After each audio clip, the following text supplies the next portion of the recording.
That is not what the Lord wants from us. He does not want us to leave here burdened.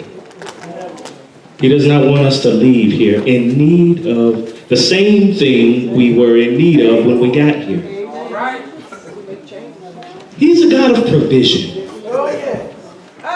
The Bible says that God will meet all of our needs according to his riches and glory. And that's not just the natural. He's talking about the spiritual as well. He knows we need food. Not just natural food. He knows our spirits are hungry. And we need spiritual nourishment. We have to be careful not to become spiritually famished and spiritually malnourished. Because even though it's a basic element, food to the body is essential. Some of us don't eat like we should, but if we didn't eat at all, we would starve to death. And on the same token, if we don't eat good spiritual food, not just any food. If you ate McDonald's your whole life, you would not be healthy. But I am thankful to the Lord that I have been put in a place by his divine order where I have been spiritually nourished. I've been taught well. I know the way to Jesus. And that is something that many in the world do not have. They're running around recklessly and aimlessly looking for what we sit under every single day. The world is going haywire. Yes, it has. Because it is in search of what we take for granted every single day. Two things we take advantage of. The word being taught in truth, unadulterated, and with power. Amen. And this right here, the altar. The altar is a meeting place between God and humanity. Yes, you can pray anywhere, as they say. But when the Lord gave instructions to Moses, he told Moses, he said, you build the ark like this. He said, you put the stone tablets, the manna, and Aaron's rod that budded in the ark. He said, but now this is how I want you to build the top. He said, now the stone tablets represented the word of God. But you take the top and you cover it with pure gold. And on that top, I want you to put 2 cherubs facing each other. These are to sit over the word. And this will be where I will meet my people. This will be where I will commune with my people. And much like the ark, this is the mercy seat. And we have recourse to it. We have free access to it. Raise your hand if you got a key to the church. That means you got free access to the altar. And if you don't have a key to the church, somebody is here probably all of the time. So you can get in here, lay on your face and cry before the Lord whenever you feel the need to.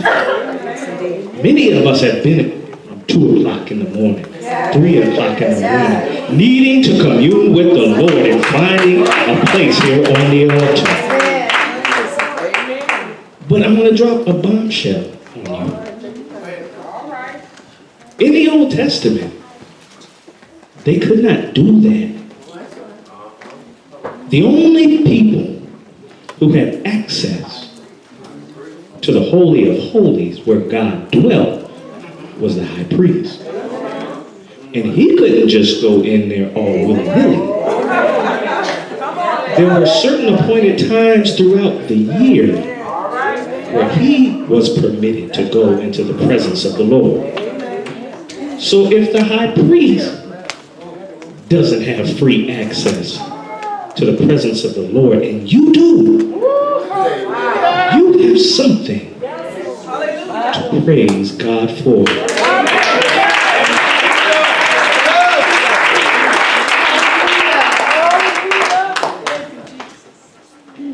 I came in this morning. First of all, let me get the protocol out of the way.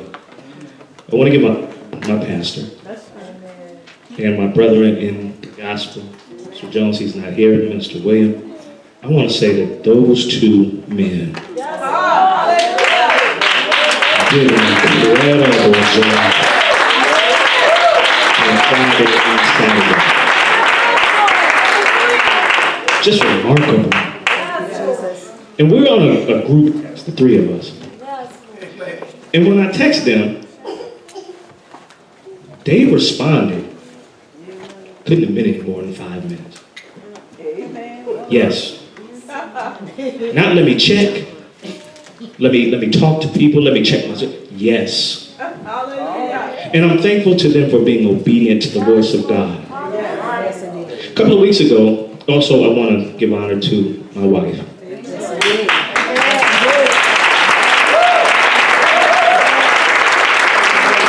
Let me tell you guys something. She is God's gift to me.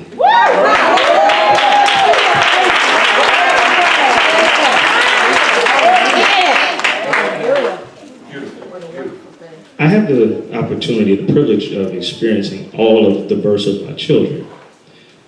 But this last one was a little bit different. I saw a new side of her. And let me say this, women folk who have children, God bless you.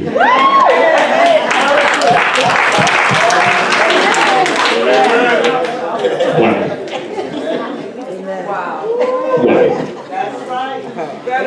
I'm sitting and I'm looking at the contraction monitor, right?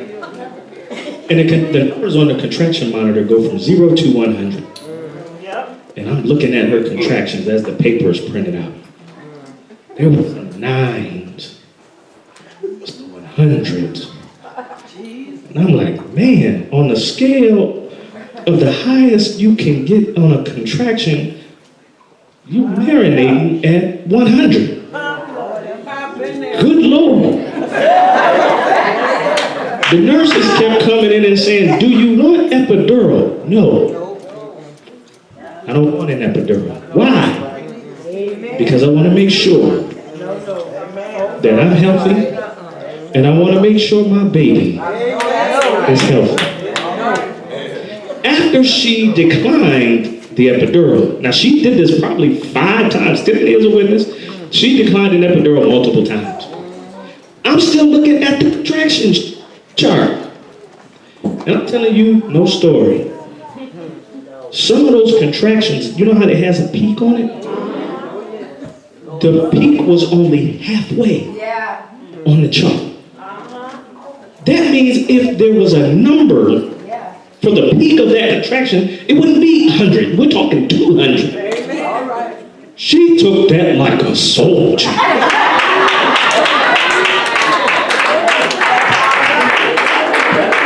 Like a soldier. I call myself doing like you see on like the Lamaze classes. I said, I'm gonna give her my hand so she can squeeze my hand, right? And breathe through the contraction. I gave her my hand and one of those contractions hit. She pulled me, I'm not telling no story, over the bed. Tiffany, how was I looking? My eyes got this big. I said, she's so strong. Where did that come from? I was amazed. But the Lord gave me insight to something. It was her desire as a mother to endure the pain, to endure the affliction, no matter how great, to ensure that the birth of her child was the way it was supposed to be and as efficient as it should be. The Lord Jesus Christ, to ensure the birth of his sons and daughters in the spirit, he took pain, no epidural. He took suffering, no epidural. He took bloodshed, no epidural. And they offered it to him. Come down off of the cross if you be the Son of God. Come down. There's no need for you to go through all of this. I have to stay here because I need to ensure that my sons and daughters are born properly. I don't want any after effects. I want them born strong. And I want them born healthy. I want them born right. I want them to have the best start at their new spiritual lives. I don't want them to have any disadvantage. I want to see to it that this happens. Go ahead, brother. Fourth subject. The better mediator.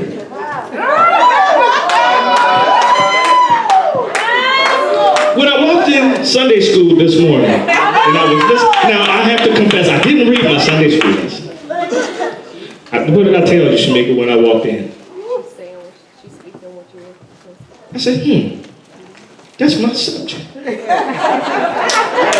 On Friday night, Paige began to preach about the lion and the lamb. And the differences between Satan and Lucifer.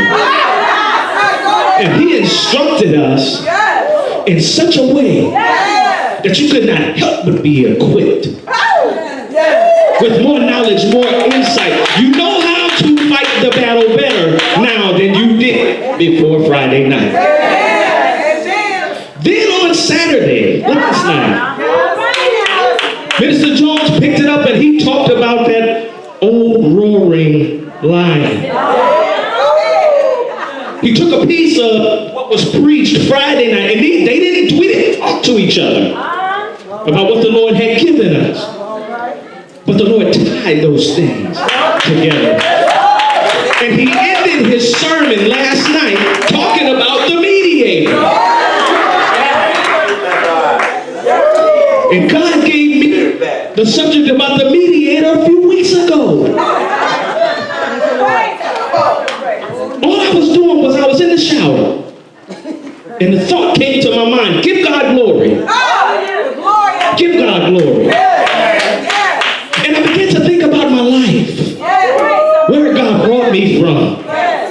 He could have left me where he found me. Didn't he?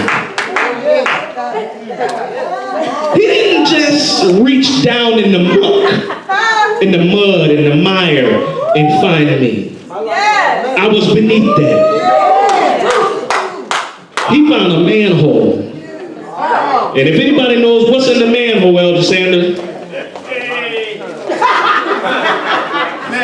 the sewer is what's in the manhole. That's where he found me. If I'm going to tell the truth. I look clean, but all in here. Sewage, waste, mess.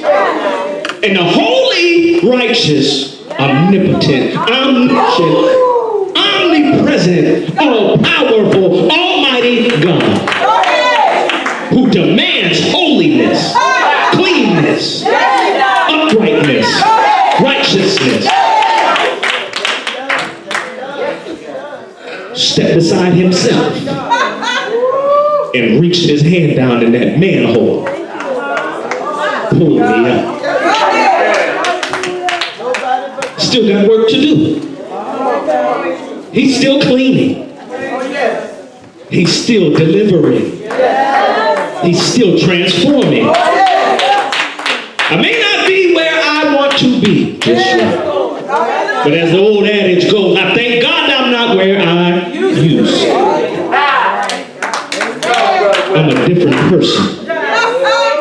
And I've learned a few things about the Lord in these past weeks because he imparted it to me. I thought I was going to end up downstairs when I was in the shower. I thought I was going to shout that shower down through the floor and end up in my living room. Because of what he imparted to me. When he created mankind, he put us in the garden and he told Adam, you keep my garden. Minister Williams talked about God's love for the garden on Friday night.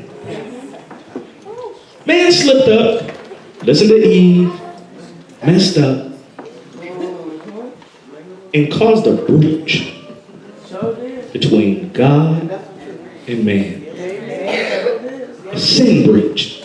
It's the only breach between God and man is sin. And it created a permanent breach. Sin was a breach between God and man at the initiation of creation, and it is a breach between God and man right now. Many thousand years later, it is a permanent break between God and man.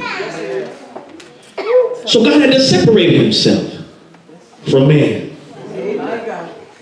And he didn't talk very much. We entered into a dispensation of conscience, where mankind of governed themselves according to what God had given them. Then we entered a dispensation of the law, where God makes a covenant with a special group of people, Israel. He says to Abraham, I'm going to make a nation of you, and I'm going to adopt them.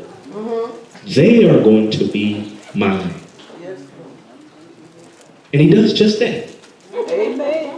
Israel comes out of bondage in Egypt, where the Lord told Abraham they would spend 400 plus years.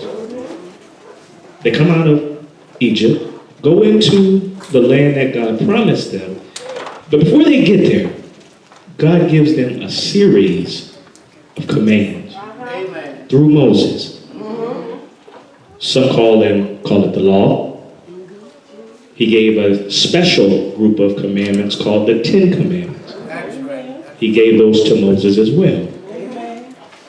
And he made a covenant with the nation of Israel. He said, if you follow the law, then I will be a God to you. I will be a God to your sons, your daughters, and you shall be my people. Every promise of God is yea. And in him, amen. He just chose Abraham out of the blue randomly. I mean, he has his own counsel while he does things, but to us, it's random. And he just made a promise to Abraham, just because, not based on Abraham. He just made a promise to Abraham. And the thing about us is we make promises. The Lord makes promises for our benefit. He just said truths. He really doesn't make promises. If I tell you something, then you may believe me. You may not. But I can strengthen my word by saying, I promise. I'll do this and do that.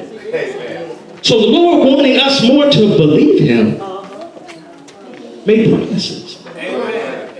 And his promises were based on him. Based on him, not us.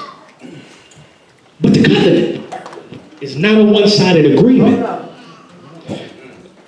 You don't get much stronger when it comes down to binding than a covenant.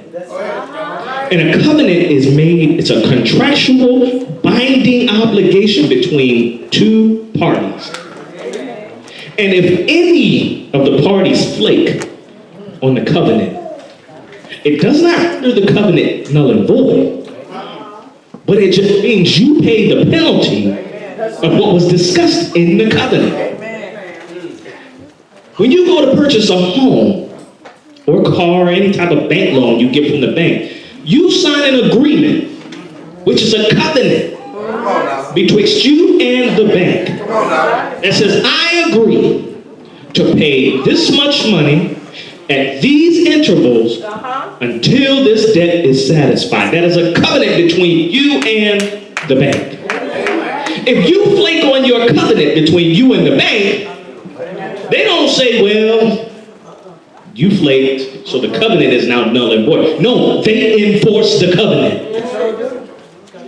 If that means repossession, if that means penalty, if that means putting a mark on your credit report, whatever they need to do to enforce the covenant, they will do it.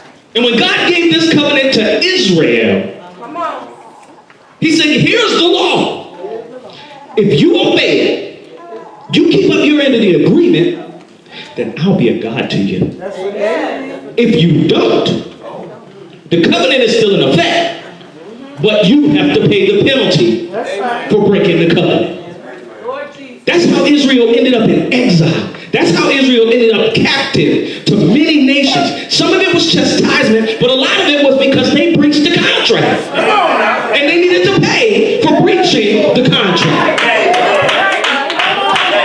But in order to get them in good standing with the Lord instituted a penance. You take sacrifices and you offer them to me. Blood sacrifices, you offer them to me, and that will help to put you back in good standing with the covenant. And I'll be your God again, and you can be my people again. But the Bible says that God got tired of vain oblation, empty sacrifices. They began, as the word says, to stink in his nostrils. Because the people that came thereunto could never be made perfect. That's the word. But God still desired relationship with mankind. But man always messed it up. I know you want a relationship with me, but I can't seem to control myself. I cannot seem to do what you tell me to do.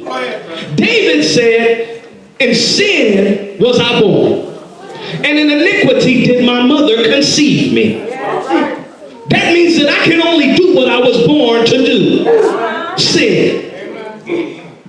We couldn't keep the covenant because we were doing what we were made to do, which is sin.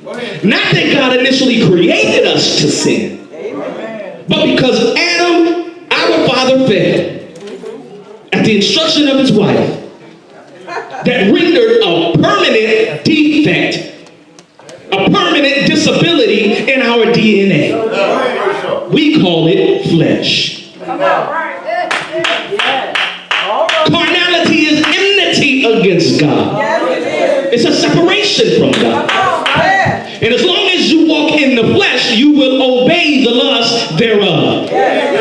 So it's almost like a catch-22. If I'm born in sin, shaped in iniquity, how can I win? We need to understand the differences between the old and the new covenant. Too often we walk around in the old covenant and don't understand the new covenant instituted by grace. We walk around here like Israel. But what we don't understand is if you want to live by the law, you will die by the law under 2 or 3 witnesses. You cannot remain in the law and live. Israel couldn't. What makes you think you can? You cannot. The Lord said, these signs and wonders shall follow them that believe. Where are the signs? His word is true. Black and white, no gray. No in between. It either is or it isn't. The Winans used to sing a song. I remember when life was so simple. So simple. You either did, you didn't, wasn't, could, couldn't. But it's not like that anymore. We made a lot of gray out of the scripture. And it either is or it isn't. Be ye holy, for I am holy. It doesn't get any plainer than that. But how can you be holy when you are made to not be holy? Are you making a joke, Lord? How are you giving us a command that we do not have the ability to keep? You made a promise with a nation you knew couldn't keep it. What is that about? In his desire to commune with man. I'll do whatever to commune with my sons and my daughters. There are some, few, who kept the law. Moses was the mediator of the law, the old covenant. And the scripture says that the Lord will raise up a prophet like unto Moses. This prophet, you obey. Because like I said before, at the name of Jesus, every knee will bow. Every tongue will swear that Jesus is Lord to the glory of God the Father. So if we are at such a great disadvantage, how do you win? Hebrews chapter number 8. Hebrews chapter number 8.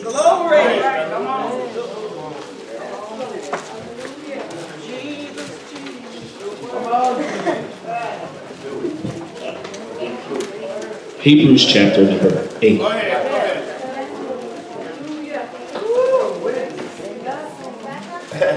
I'm going to tell you something. If you want to live under the old covenant, you have to be bound by the law. Because that's the terms of the old covenant. The law. You know what that means? How many of you like catfish? You're in violation of the law. The book of Leviticus tells you we are fish that don't have scales. That's the law. Yet we sit in here defiled if we're under the law. I'm going to go you one better. For those of us who are married, if you go in, this is either in Leviticus 12 or 15, I believe 15. If you go into your wife or your husband, the scripture says you are ceremonially unclean until the following evening. So what that means is if you go into your wife or your husband, you couldn't do anything in the house of God because you are ceremonially unclean. The law said you had to wear certain colors. Men had to shave a certain way. The law contained about 600 laws and penalties for those laws for infraction. So you can live by the law if you want to. I prefer to accept grace.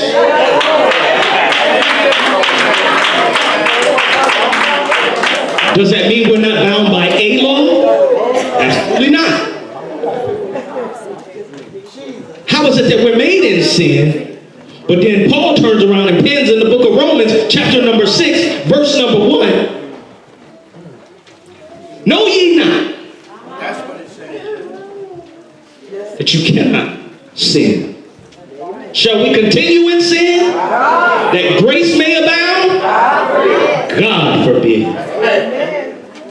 So now how do you make me to sin or make me in sin and now tell me I'm not supposed to sin? It's very simple. Chapter number 8 of Romans, verse number 1. Hebrews, I'm sorry. Now of the things which we have spoken, this is the sum.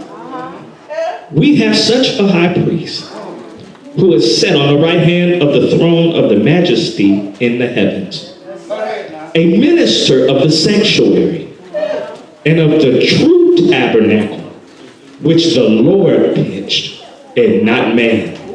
Man has a way of messing everything up somehow. But this tabernacle, I can't have a defect in. I want every brick where it's supposed to be. I want every piece of wood where it's supposed to be. I want every piece of drywall where it's supposed to be. So if you want something done right, you do it yourself. Verse 3, for every high priest is ordained to offer gifts and sacrifices, whereof it is of necessity that this man have somewhat also to offer. For if he were on earth, he should not be a priest, seeing that there are priests that offer gifts according to the law, who serve unto the example and shadow of heavenly things, as Moses was admonished of God, when he was about to make the tabernacle. For see, saith he, that thou all things according to the pattern showed to thee in the mount. But now hath he obtained a more excellent ministry, but how much he also is the mediator of a better covenant, which was established upon better promises. For if that first covenant had been faultless, then should no place have been found,